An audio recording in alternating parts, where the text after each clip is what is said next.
If Christ is king, how should the Christian consider the kingdoms of this world? What does the Bible teach us about human authority and what it means to love our neighbors and our enemies? Before we render unto Caesar what is Caesar's, let's know what it means to render unto God what is God's. This is the Biblical Anarchy Podcast, the modern prophetic voice against war and empire. Hello, everyone, and welcome to another episode of the Biblical Anarchy Podcast, a project of the Libertarian Christian Institute and part of the Christians for Liberty podcast network. This week and every week on Biblical Anarchy, we seek to live counterculture to the empire of man and to instead seek the kingdom of God by unpacking what the Bible teaches about government, authority, and human relationships. I'm your host, Jacob Daniel Winograd. Today I'm here with yet another interview from Freedom Fest. We're getting near the end of these. I only got a couple more, and I'm going to have a little bit of a break in the next episode. So next episode will be a interview I did with Alex Bernardo. So we'll have a little bit of a break from Freedom Fest interviews and then go back to a couple more that I still want to publish because I think they were good conversations. For this episode, I interviewed ter Maat. ter Maat is a potential nominee for the presidential ticket for the Libertarian Party. Libertarian Party, of course, we do not, as the Libertarian Christian Institute, make any political endorsements or recommendations or anything towards parties, candidates, or anything like that. But because the Libertarian Party bears the name Libertarian, we do talk about them, just to talk about what they're advocating and to talk about the ideas and to interview candidates such as ter Maat to see what they're about and what they're promoting, just because we think they can be good conversation and good to talk about the issues at hand that are facing our society and that LCI also has a opinion on and that I have an opinion on. And so ter Maat is a former officer who is now seeking the presidential nomination because he cares a lot about liberty, cares a lot about criminal justice reform. He saw a lot of abuse and corruption in his years on the force, and he also cares a lot about economic deregulation, the Federal Reserve. There's a lot of things that ter Maat is really passionate about, and unfortunately, our short little 15-minute interview was not able to perfectly encapsulate all of that. But nonetheless, I thought it was an interesting conversation. I've encountered Mike a few times. This was the first time that we've been able to sit down and talk, and so I hope that you enjoy this conversation. Again, next week, we will be taking a break from Freedom Fest interviews, and I will be discussing, although something related to Freedom Fest, I will be discussing Christian nationalism on next week's episode with Alex Bernardo of the Protestant Libertarian Podcast. And I also wanted to take a moment just to say that the sessions, the main stage session and the breakout session, should be releasing soon, or they should have already by the time this episode has aired. And so I will have, I believe, the main stage interview. There should be a link for that in the show notes. You can go watch that, where Norman Horn had a discussion with Rich Lowry and Brian Kaplan, moderated by Nick Gillespie, on nationalism. And the title of it was Resurging Nationalism, a Threat to Human Flourishing. It was a really great conversation. And then a few days after this episode airs, the breakout session that I moderated between the LCI panel we had of Kerry Baldwin, Ryan McMakin, and Norman Horn, and then we had Alex Bernardo wasn't able to make it in person, but he virtually gave his presentation on Christian nationalism and what the liberty antidote is to that. So I probably won't have the link up right away for that, but I'll post that on social media and probably update the show notes with that link as soon as that is available, which will be a couple days after this episode airs. And then the following week, Alex and I are going to go more into detail on that subject. So I wanted to plug all of that because I think that those are interesting conversations and topics that were a focus of ours at Freedom Fest. And you've probably heard me sprinkle in some of those ideas and conversations in the interviews leading up to now. And we believe here at LCI that although Christian nationalism certainly isn't like dominating the Christian sphere yet, it is upcoming. It is something that we feel especially convicted as Christians and libertarians to speak about. And so you'll be hearing a lot about that over the next few weeks. and months to come, probably. So that is all I have as far as introductions. I hope that you enjoy this conversation with Mike ter Maat. All right. Well, I'm Jacob Winograd. I'm here with the Libertarian Christian Institute at Freedom Fest in Memphis, Tennessee, and I am joined by Mike ter Maat, who has decided to run for president and seek the nomination of the Libertarian Party. So, Mike, thanks for sitting down and chatting with me today. Oh, my goodness. Thank you. It's a joy to be with you, Jacob. Yes. Good to see you in Memphis. Yes. Last time we talked, we were both in Pennsylvania. We run into each other in the strangest of places. Yes, we do. So, Mike, I wanted to sit down and just kind of get to know you a little bit better and talk about the things you care about, also share with you the things I care about, and just give the listeners a chance to get to know you a little better and in terms of the issues that you're running on, and so that they have an idea of who would they be voting for if they decided to vote for you. And disclaimer, LCI, we don't endorse political candidates and whatnot. Wouldn't ask you to do so. But we certainly are happy to talk to them. You know, it's funny that you opened up your question the way that you do. Most podcasters don't start out by asking what's important to you. And it's a very interesting thing. And I would guess that it's no coincidence that you're with the Libertarian Christian Institute.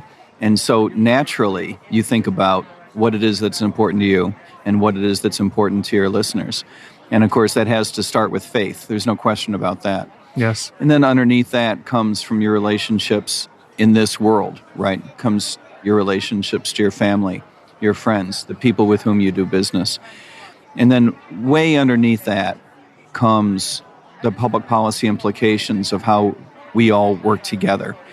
And that is the answer to your question, that the reason I'm running for president is because I believe that libertarianism, with a lowercase l, I'm running obviously for the nomination of the Libertarian Party with a capital L, but I do believe that libertarianism has an obligation, not just an opportunity, to play an important role in 2024 in American politics. And the reason I believe that is because libertarianism is the only sustainable long-run way not only to run an economy, we can talk about that, but it is also, in my view, the only way in the long run to sustainably allow for the development of our people, the development of an American culture that makes sense, that allows for the development of you and your family and your faith to pursue the life that was meant to be yours, and not something that the government believes that it can control, influence, subsidize, penalize,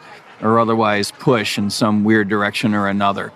And it is for this reason that I am playing a role myself in this process. I believe that the Libertarian Party will play an important role in American politics in 2024. There is obviously a huge opportunity, competitively speaking, because the leadership of the Democratic Party and the leadership of the Republican Party both stink.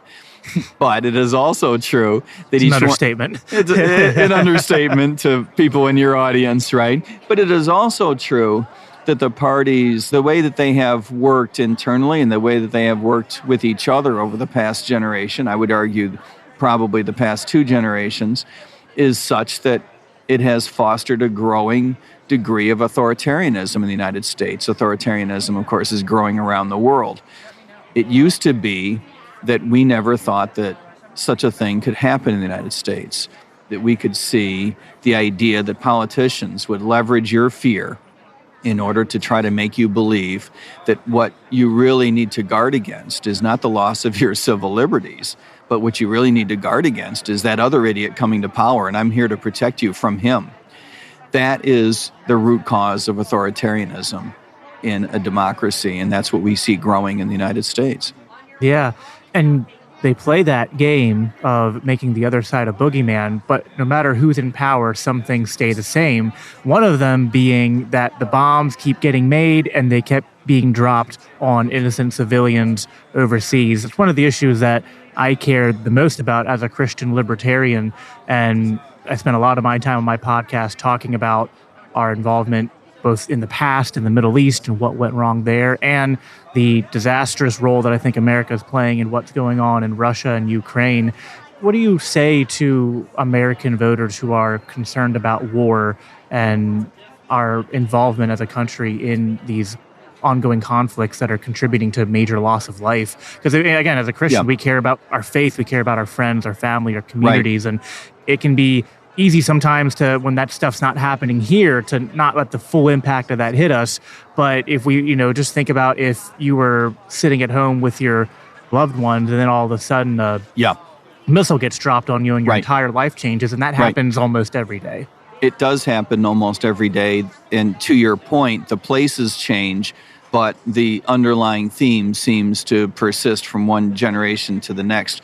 We were in all-out war in Afghanistan, in Iraq, and got out for about 20 minutes, and all of a sudden we're in another war in Ukraine now. Jacob, I would argue that the simple dignity of being represented as an American by a foreign policy that reflects your values, reflects your ethics, reflects your faith, that reflects the way that you believe that human beings should interact with each other, that simple dignity has been robbed from us. It has been robbed from you. It has been robbed from me. And we need to fight our way back to being represented by a policy that makes some sense, that we find recognizable from our perspective, that we find to be a truer American version of what a foreign policy should look like.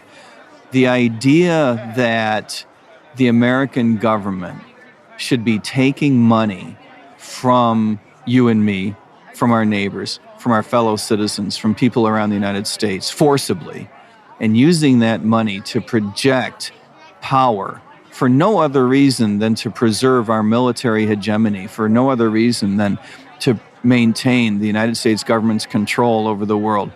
I find that problematic, not only from an ethical point of view, which is fundamental, and we've spoken about that, but I find it problematic even from an empirical point of view.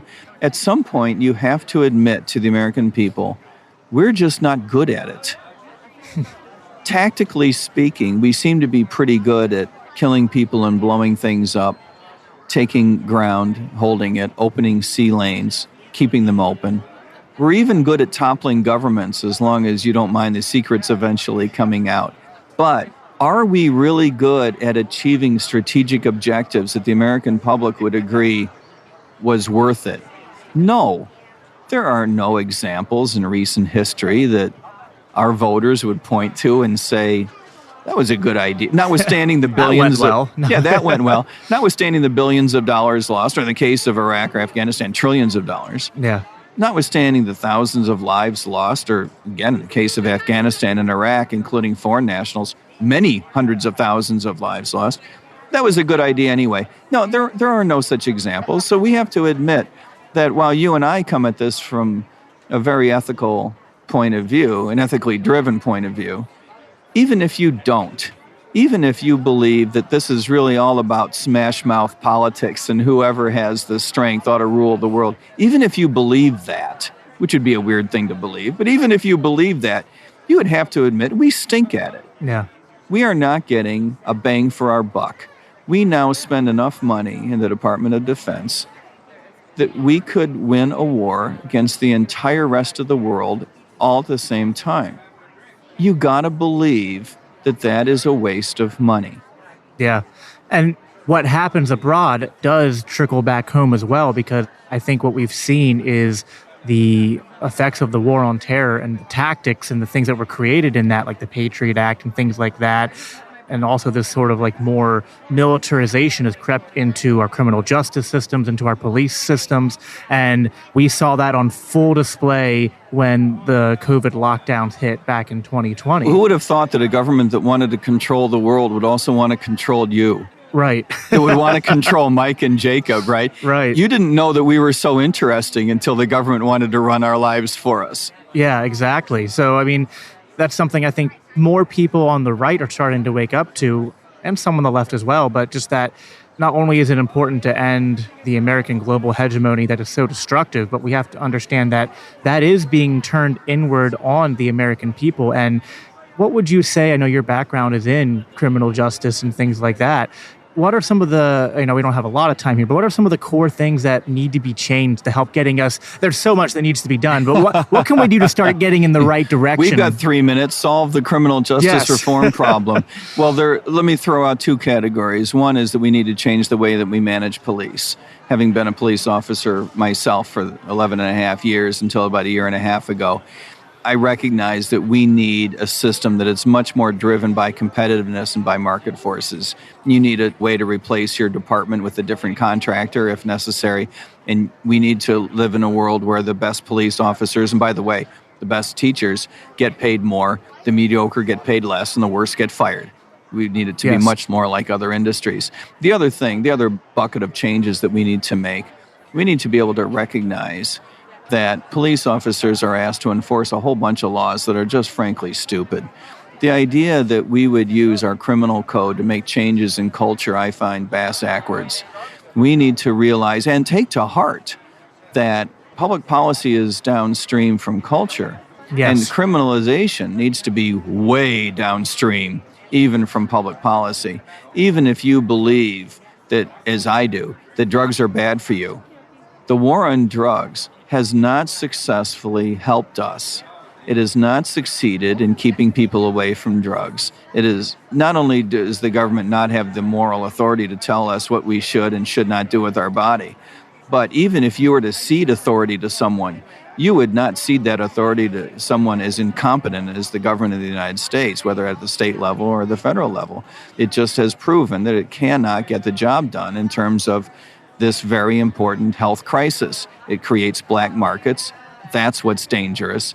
We see black markets everywhere that we try to upend culture with either criminalization or some other form of public policy, and we got to cut it out. Yeah, that's a very important point. And, one of the things that LCI is here at Freedom Fest to talk about, we have a session later today on Christian nationalism, and it's very frustrating to me that a lot of conservatives and Christians haven't learned the lesson that you just displayed, which is that using the civil magistrate to try to enforce things that we would agree are not good. Like, I don't think that people smoking weed or even using heroin or things like that are good. I don't believe in certain social practices or behaviors that people in the more left side of culture are trying to celebrate and normalize. But the question we have to ask ourselves as Christians and just as people is all right, what is the government's role in this? And I think that comes down to understanding what government is, which is government is the legitimate use of force, which is you have to ask, when is it legitimate to use that force? And it certainly is not legitimate to use force to end debates about culture, to end debates about ethics, to end debates about faith. And we would all agree with that. And to your point, people seem to forget that that's what government is. Yes. It's not just a bug in the system. It is the defining feature of what government is. And for this reason, we need to be a heck of a lot more careful about how we wield that sword. To your point, Jacob, I was raised by a Lutheran and by a Calvinist. You do not want to know how my family feels about how you should run your life, right? They would tell you. Yeah. and fairly predictably so, right? And I love my family. I am grateful for my faith. But is it appropriate for us to go around telling people how to live their lives and then backing that up by force? Of course not. It seems silly on its face. It's also contradictory to our faith because Jesus didn't do that. Of course it is. But that's exactly what too many conservatives, in effect, want to do by wielding the power of the government. Yes. Well, Mike, I appreciate you sitting down with me here. If people want to learn more about your run and the things you're doing, listen to you, where can they find more? It's a big secret, Jacob. We're trying not to let anyone hear about what we're doing in our campaign. We're trying to keep it as quiet as possible. If anyone wants to make a donation, we just believe that you should keep that money to yourselves. If anyone wants to work in our campaign, you're out of luck. Or you could realize that I'm being completely sarcastic and go to MikeTerMaat.com. But you'd have to spell it right. You'd have to go to MikeTermaat.com, or you can go to goldnewdeal.org, which is an explanation of our platform that we call the Gold New Deal, because we believe we need a fundamentally new and different relationship between us and our government. So you can go to Gold New Deal, link into MikeTerMaat.com. We have a robust professional staff, and we are looking for people to join that group and people that want to join as volunteers. We are expanding. We are getting the message out in terms of libertarianism and also in terms of the fact that we have a winning campaign, that we are going to be playing a major role in American politics next year. And it's an exciting thing to be a part of. So I would welcome anyone who wants to reach out. My contact information is there. Yeah, if you have a few bucks that you just need to get rid of, these things run on money. So we would welcome the support. Awesome. Well, thanks, Mike. Appreciate you sitting down. Nice to see you. Thanks. The Biblical Anarchy Podcast is a part of the Christians for Liberty Network, a project of the Libertarian Christian Institute. If you love this podcast, it helps us reach more with a message of freedom when you rate and review us on your favorite podcast apps and share with others. If you want to support the production of the Biblical Anarchy Podcast, please consider donating to the Libertarian Christian Institute at biblicalanarchypodcast.com, where you can also sign up to receive special announcements and resources related to biblical anarchy. Thanks for tuning in.